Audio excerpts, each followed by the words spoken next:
Welcome to Dance to Heal.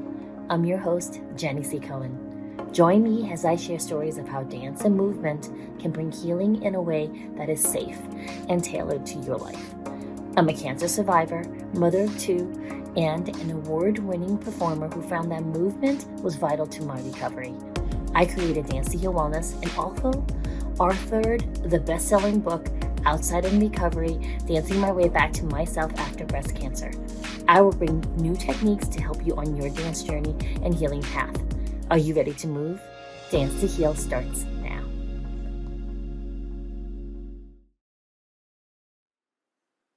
Oh my gosh, I'm so excited you're here, Valerie.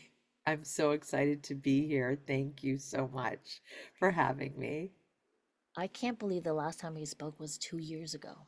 Yes, I can't either. It just doesn't feel, it feels like it was just yesterday. Yeah, yeah, and then it felt like it was just yesterday, and also a time warp because you have accomplished so much in these short two Thank years. you.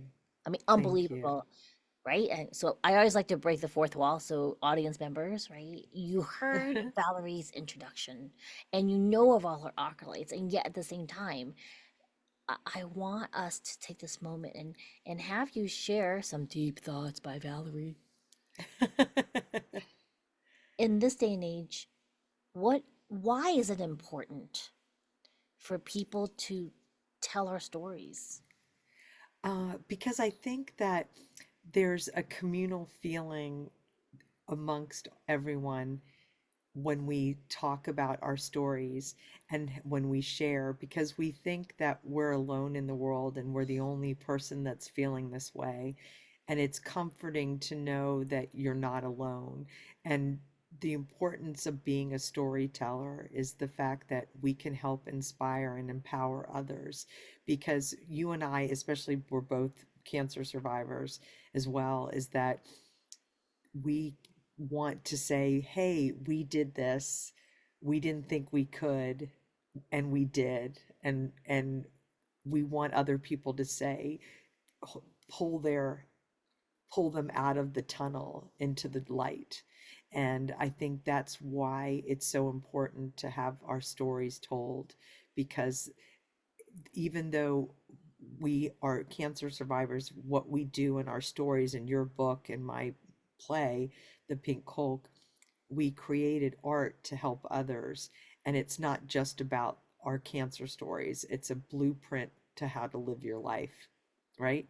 It's about how to overcome adversity, whatever that adversity is, because we all face it. And I think it's important because it feels like more so than ever we're being disconnected, even though we're connected on social media.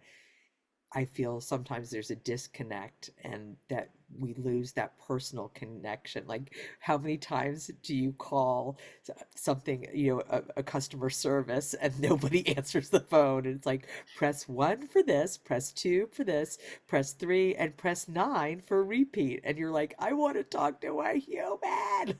So I think that in this age, we're losing that connection. Like, I look at people's emails and they don't have in their signature, it's just their email. No one even puts their phone number anymore, so the opportunity to call, there's nothing that's ever never ever going to substitute live human communication. So I think that is so important, because we all want to still feel connected and we all want to have that personal connection. We are moving into the digital age, Valerie. Literally, we're being Yes. told within a number of years. I could actually attend your play via glasses in a Yes. module, right? We're going into the Matrix world. Right. It's And I the think, 80s right? movies that we saw are Yeah, happening, they're like the literally happening. They're they are, literally that happening. were just a movie. Yes. Yeah, and where you and I, dare I say, and I don't want to make presumptions, right? But I'm 56 now, and Yeah. I regard myself as an elder in training. And I just came upon this. I'll look up his name again because I actually saved the snippet on social media. This gentleman talking about how It's very interesting how in evolution, Mm-hmm. women are still around even after our childbearing years are over. Like when we hit menopause, our usefulness is still here. Like we haven't just been, Right. oh, you're not making babies, goodbye. Versus Right. men, once they're older and don't generate abilities to father children, they're kind of like, bye bye. You can stay around for another year or two, and then later on. However, Right. women, they discovered there was a correlation that women in our elder years, we're the education, Mm. we're the knowledge bearers. We Wow. continue the future generations because we share the knowledge Right. Right. to the upcoming generations. We're like the child care people. We're generating, sharing our perspective that because we've seen the Mm-hmm. world, Exactly. right? We know. Mm-hmm. And that's why like I'm wearing my superhero cape today that because it's the Pink Hulk one woman's journey to find the superhero within da da da da da da da da and so it's that cape I want all of us to wear. We all have a superhero inside of ourselves, so we all deserve a cape and we all are worthy of a cape. And that cape is just like the superheroes that are in Marvel and DC. They all have a gizmo that the Captain America's shield that is a protection. There's just Superman has his own cape.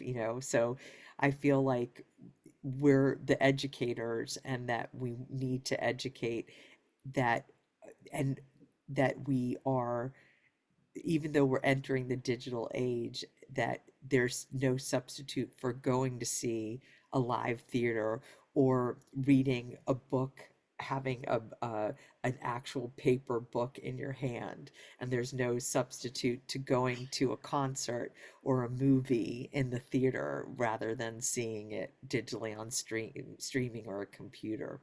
So I love what you said, that those are the education years, that we become the educators in this realm right now.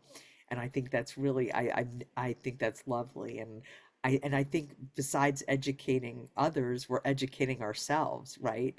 Jenny, we're never stopping learning about ourselves and pushing ourselves. And I think what's really important, and I'm trying to do this myself, it's very easy to be comfortable. And I'm pushing myself out of the comfort zone. And I will be very honest, it is scary. It is not comfortable. It's, your comfort zone. It's like this zone is a very trying zone for me. But I feel like if I don't push myself and push myself where I'm not in a comfort zone, I'm not going to grow. And I still have so much growing to do, Wait a you minute, wait, know. I gotta stop you right there, folks. This is the same person who's a three-time cancer survivor. And how many shows have you been on stage that would frighten the living daylights out of most of us muggle people? How many times have you been on stage? I Endless, hundreds and I dare say hundreds. close to And thousands. thousands. And not only that, just and also all over the world, and not just the US. And what was important is that doing the shows in Iceland and Finland and Sweden, where English isn't the primary language, it's still translated, right? And Right. so So then I'm like, so what else is there left that is scary for you to do? Go to the moon? Like, do we need to put you in uh touch with Elon Musk to train to be taking a trip I think into space actually, to put your show on? well, yes, I think the moon, and there are certain things. I'm scared of heights, so probably bungee jumping would I be was gonna, like, that came into my I head, think and I I was would. like, she's probably already done that. You Oh my haven't done bungee? gosh. That's crazy. I did the circus trapeze, and they literally had to push me. Like they were like jump, like just jump, and I was like and I kept like had the swing, and I was like okay, and I was like I'm doing it now, and then I was like, and then the guy was like, all right, you got to do this, and I'm like, I think I need a push, and I was like ah, it was hilarious. It was so funny. That was truly like an analogy of life, just jump and then know that there's a safety net under you. And I think we don't realize that. If we take that jump, we think, oh my goodness, we're gonna crash and that's it. But we can fly and soar. And I did with the trapeze, even though I don't know how long it took me. I'm sure everyone down below was like, tell that woman to hurry up. It's a line out here, because I was like, I can't Like, do this, I you so know. does that mean you've never gone parachute jumping? Like out of No, but I wouldn't mind doing that, like if I was harnessed with, to a someone, person? or if a person, yeah, that was going to take me, who's been doing it for 110 years. I'd rather do that. But I'm not opposed to doing that. And again, that is so out of my comfort zone because I am scared of heights, so and that was part of the trapeze, right? And you need to also surround yourself with people who will catch you, right? So you see in the trapeze, they swing and someone grabs someone's legs and they pull them. And I think it's also important in this world to surround yourself with like-minded people who have that positive spirit that you have, because it's it's easier to go down the rabbit hole than it is to avoid the rabbit hole. And so I think it's also important to set boundaries in your life as well. And, even in my own healthcare, and I'm sure you felt the same way when you were going through breast cancer treatment, that you had to be your own advocate. You had to say, no, that's, because and I remember with treatment, I wasn't allowed to have ibuprofen during treatment because it lowers your white cell count. So I was in treatment, and when this doctor in training, when I was having pains, gave me this 2,400 milligrams of ibuprofen a day. And I was like, I'm not supposed to have that. And I remember my oncologist came in when I'm like, I got this prescription and I don't think I'm supposed to have it. And she literally tore it up in front of me and I never saw that person again. So it's, being like not going, oh, okay. It's just making sure that you're educated in your own healthcare, and knowing, you know, just being aware and listening. And I think that's also really important, is that with all the instant gratification and everything, we forget to listen, we forget to write, in like we forget to read what we're actually seeing. And I think that um, it's so important to keep those communication skills because they're being substituted by the digital age. And again, there. I always say, you're taking a walk and you take a picnic. You're not going to have a digital picnic, where you're doing this with someone's on their blanket and someone's on their blanket and you're on the phone watching each other on the blankets having a picnic. I want to share that picnic, the basket, with someone. I want to share the picnic blanket with that person, because there's no substitution uh and even recess. I remember growing up, we were always playing kickball, or we were on the jungle gym and things like that. We had a whole neighborhood where we were playing tag with the entire neighborhood, or hide and seek. And we were always outside. My father would whistle when it was time to come home for dinner when I was on the bike with my friends, and I think that's All so those days. important. Oh my gosh, Valerie, Yeah, those days. yeah.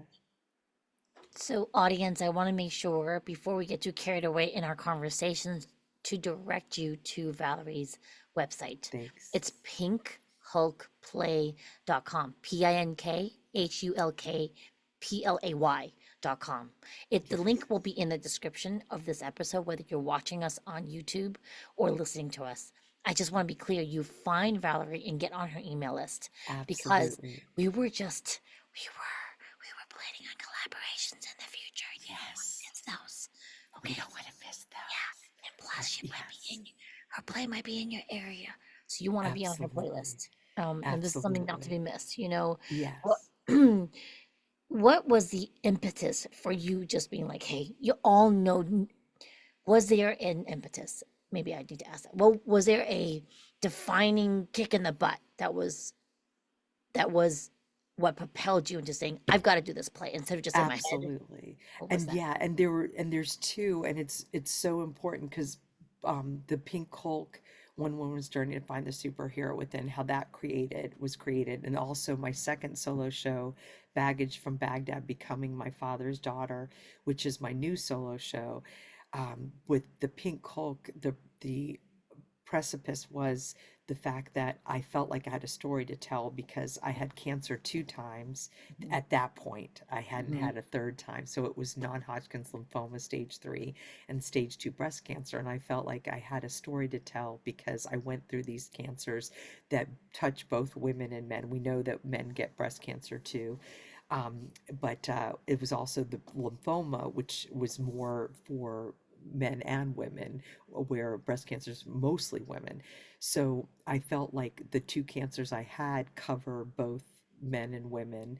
And I felt that I wanted to inspire people, and that it's when and then the third time the story became even more important because then I was diagnosed with stage 4 metastatic breast cancer, and I have no evidence of disease. No evidence of disease.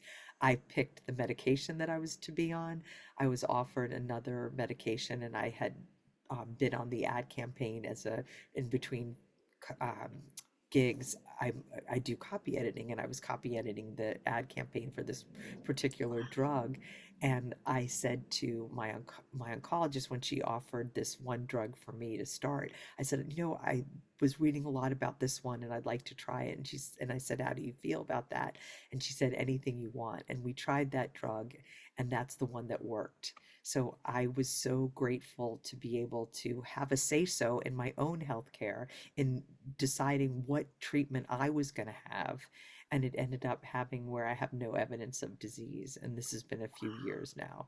So the story with the pink Hulk became even more important because I was diagnosed with cancer a third time the day the show was opening in Portland, Oregon. That very day, I got the diagnosis. So, Jenny, what do I do? Do I not go on? Do I just throw in the towel? Heck no. I was like, I'm not letting this stop me at all. And in fact, it empowered me to say, yeah, you want to come around again? Well, I'm going to cancer smash like the Hulk. Psh, psh. So I performed the show that night, and I kept performing the show, starting oral treatment, and it worked. And even throughout that time, told the audience, and we were talking earlier about being honest and also talking about things that aren't comfortable. And so it wasn't comfortable to say to the audience, well, I'm on medication again for this. And but I said, look, I'm gonna, and the last line was like, the pink Hulk exists, the pink Hulk persists, stay tuned. And I said I was gonna keep going, and I was gonna keep fighting it. And then 10 days after that performance, I ended up having no evidence of disease. And I changed the story a third time to say, well, this is what happened with this drug, and how grateful and thankful that I am, and that we all can find that. And I had to find my own superhero inside myself to fight cancer a third time, thinking once was enough. Oh, okay, one time. Then, whoops, again. Oh, okay, we'll fight again. And third, all right, here we go again. I'm back in the boxing ring. And so I think it's really important. And then with Baggage from Baghdad, that's a story about my father fleeing Iraq in 1941 from a pogrom. And I know that you had come to the US from Taiwan, and had also had the same issues with my dad, like learning English and fitting into a new society and a new country. And I know that had its challenges for you, Jenny, as it did with my father. And he had a British accent, and he was still learning English, because at that time Iraq was part of the British Empire, a sovereignty. Oh, So they all had British passports, and that's how that helped them be evacuated.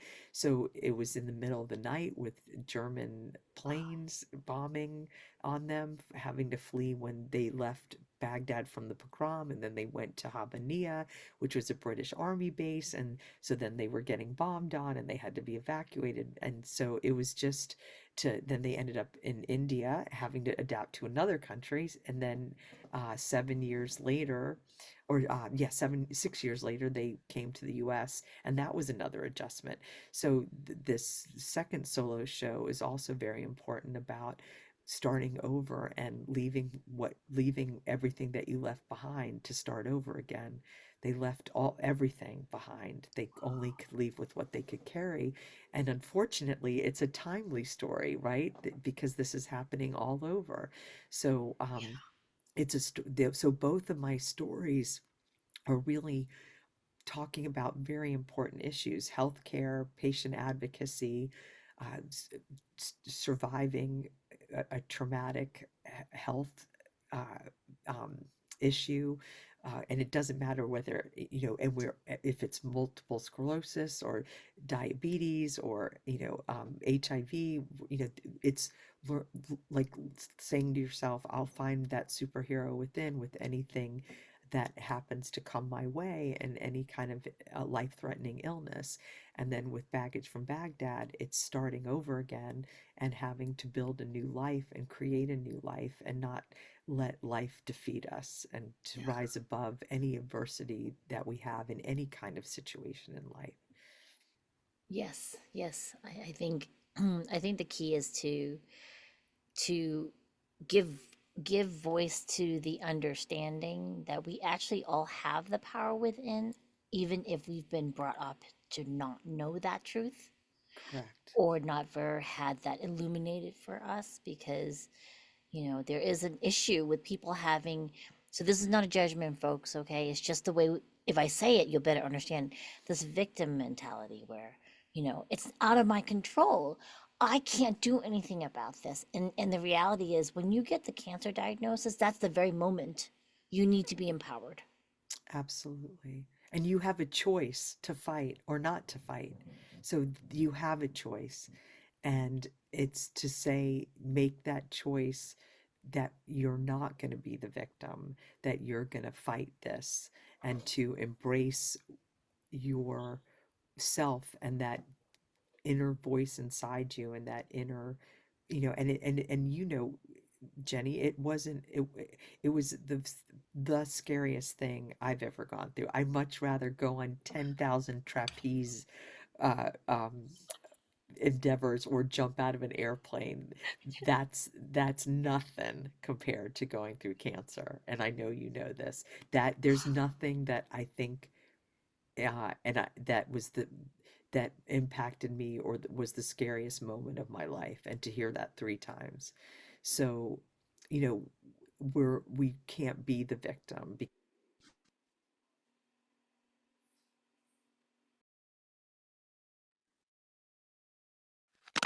Let me let's You're back. Oh no, you're out. hear me okay? Yes. Oh, you're fuzzy. That's so.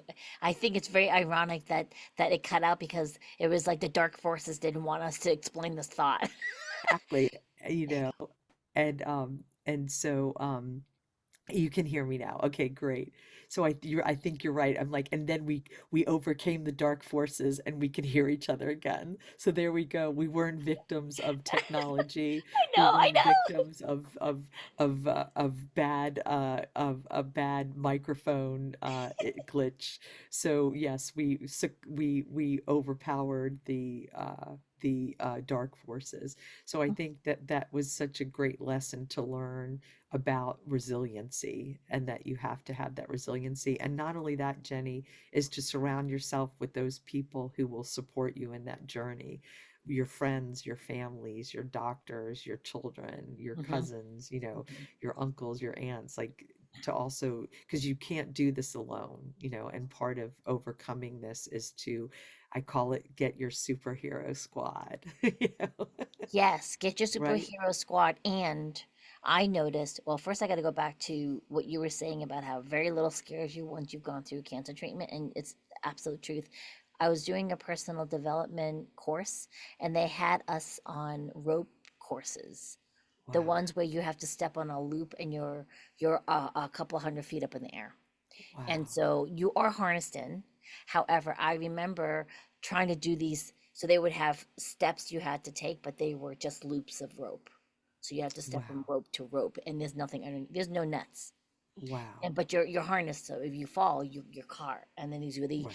really cute giant 6 foot men would come and help you.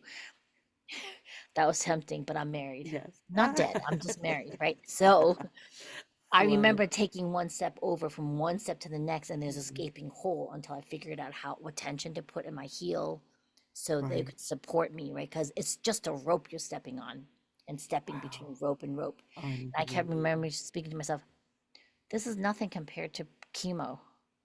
Right. And then there Right. was another part where we were literally, it was a single rope walkway with railings on both sides you could hold on to, and you had to do this type of step across Wow. a ravine. Jenny. So now we're thousands of feet in the air from one end to the next. And I remember Wow. kind of stepping, kind of doing like this kind of duck walk, crisscrossing, Right. Right. and Right. thinking to myself, this is nothing compared to cancer. Like, please. I was harnessed in. Exactly. I was like, please. Yes, it's kind of it's scary in a thrilling way. Kind of like when you're on a Yes. roller coaster. Yes. And I enjoyed that. And because that was a way to bring your personal heightened level awareness to a higher level to reset belief systems. That's what this personal development thing was. And Right. I kept thinking to Right. myself, I think I should have done it during chemo because Yeah. that's really Exactly. scary. But I had You're chemo right. brain and chemo rages, so it didn't really work as well, right? Oh. And so there's that. And then to go back to the other point you were making about we are in we're in a point in history where there's not a shift. There's a shift towards understanding that Yes. you bring what you allow. Exactly. You bring what you allow. So for me, I used to surround myself in communities where I would be taken for granted, Valerie, Wow. because Wow. that's what I thought I deserved. Wow. You know, and Interesting. Yeah. I am a very helpful person, and yet I grew up serving for safety, not because I really wanted to, Right. Right. right? And a That's lot so of women are taught interesting. that, aren't we, Valerie? Absolutely. That's your Absolutely. place. Mm-hmm. That's what's expected of you. That's your role. That's your role. Otherwise, you Absolutely. have no business being here. Exactly. And then and what you do, and I loved, when I knew that you had said that dance lights up every part of you, that it engages every part of you. So you're such an amazing healer for all of us, and how you inspire all of us, and taking that art to the next level, that it's not, it is essential. It is healing. It will help you. I wish I knew you when I was going through cancer, because I know that that's something that, but I can still do, because we're all still healing, and dancing to heal, dance to heal. And I love the way your title is Outside in Recovery, Dancing My Way Back to Myself After Breast Cancer. Like, we're all trying to dance, we're all trying to dance our way back to something, where we're overcoming something, to becoming ourselves again. And we know that this physically changed us, this mentally changed us. But again, I love that you brought up, it's not being the victim, and I think that with my show, I also have talkbacks after every show to engage the audience, and we talk about self-care and coping mechanisms that have nothing to do with cancer. It's having to do with how to survive day to day, and its coping mechanisms of life, and journaling, and making art, and meditation, and exercise, and dance, and all that we can do to help improve our lives. And then, of course, there's also the aspect too about overcoming financial insecurities from having the co-pays and out of pockets, and insurance claims and things like that, and that's a whole nother realm that we talk about. But it's about self-care and being your best advocate in anything that you do.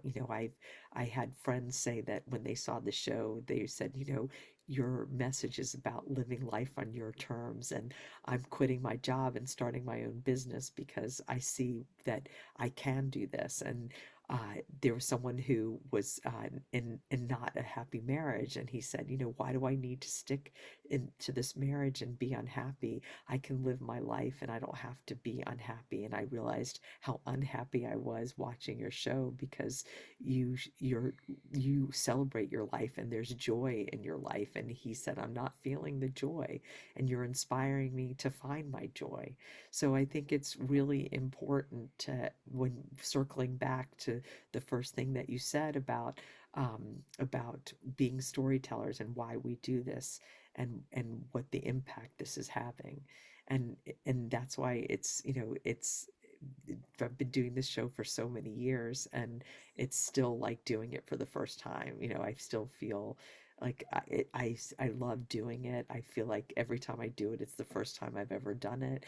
And the people that I've met in all over the US and over 60 venues, and it'll be coming up 20, almost 30 different cities. And so it's helped me. It helped me get over, help me in my being diagnosed with cancer a third time.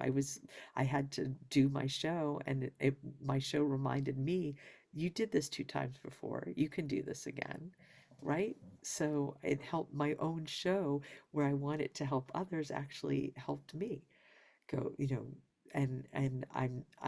it's a constant reminder. And I'm not going to sugarcoat cancer. What we know, it wasn't a fun experience, and life sometimes gives you hard knocks. It's not like, oh, life is great every day, I have a smile on my face, haha. It's not that always either. So that's also important, that there's this expectation that we have to be perfect. There's this expectation that we're not allowed to have a down day. Even if we have a cold, we're not allowed to have a cold for more than a day. We Mhm. have to Yeah. get back to what we're doing. We're not allowed to be unhealthy. We're not allowed to be, have a sniffle or the flu. And I feel like we're allowed to have those down days, but we have to learn to pick it all up, to pick up, and knowing that the down days will happen, but we'll also have the up days as well, to get us back there. It's like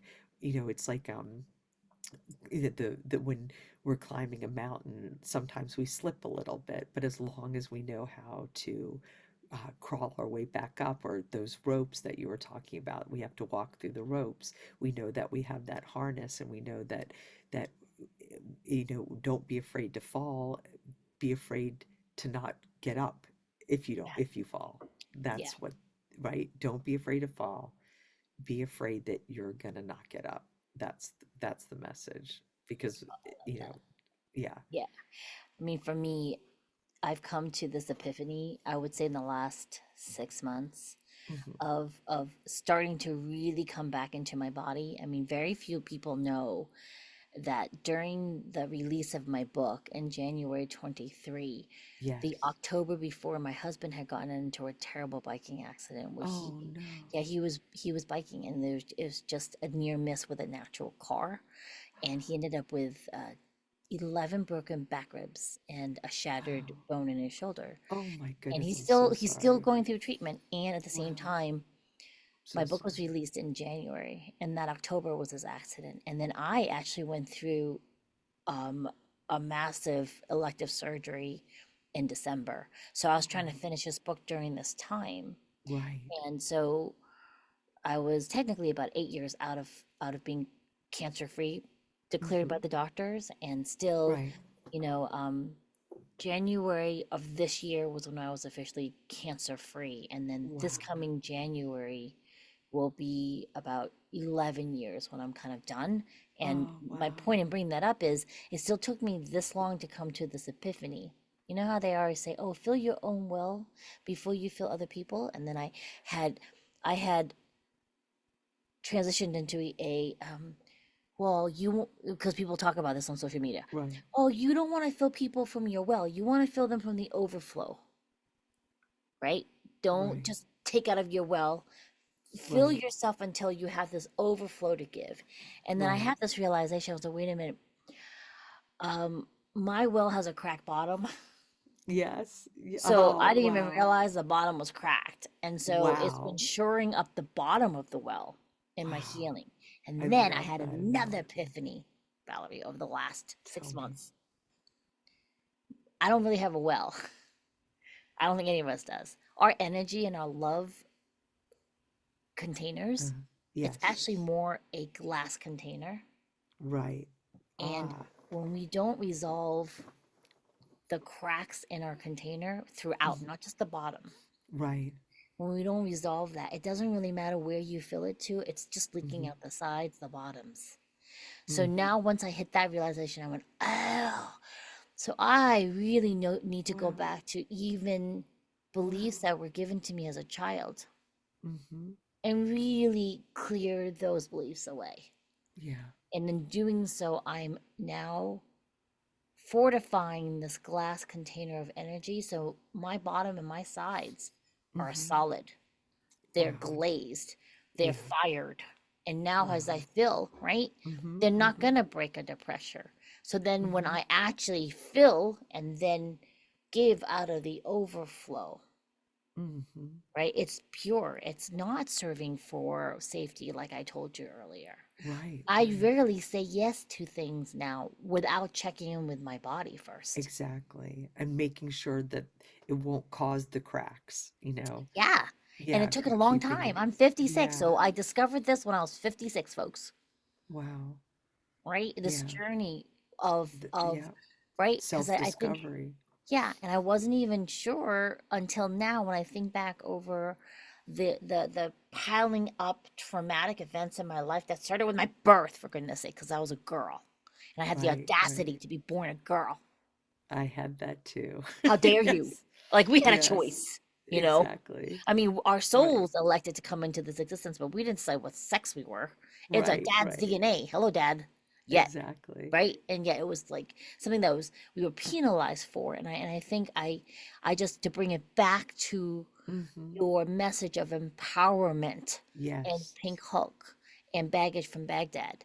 I Yes. love your shows, and I'm going to encourage again, audience, Thank please go you. to pinkhulkplay.com, get Yes. on Valerie's Thank you. playlist, okay? And then Thank you. keep an eye out because I may need to convince Valerie and I to do some collaboration I would projects in the love that. future. You know, And we'll and have to and have I you come love back. I would love that. And I love that. Thank you for sharing that about what you learned about the cracks, like what revelation and epiphanies you had. And I thank you for that. And it's such an honor to be on here. I can't begin to tell you. And the website will also has Baggage from Baghdad on there. With upcoming performances and everything like that. And Jenny, you're such an inspiration, and I can't thank you enough. Yeah. Oh, thank you. Thank you. I can't wait to squeeze you. We're going to figure out a way to get together I and would love you'll have that. to come back, okay? Because I I think we just will. only touched the topic, the very We tip did. of the iceberg between us. And Yes.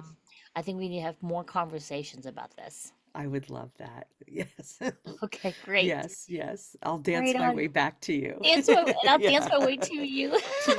Yes. Yeah, that Collaboration sounds show. Wait great. a minute. Hold it. Okay, Exactly. let's end Thank you, this Jenny. interview. Yeah. Thank you. All right, audience members, thank you so much for joining us. We'll see you next time. Bye bye. Bye. Thanks for listening to Dance to Heal with Jenny C. Cohen. Come back next time to hear stories of recovery through movement and learn more ways that you can move your body. To work with me and continue your journey, visit outsideinrecovery.com. Are you ready to move?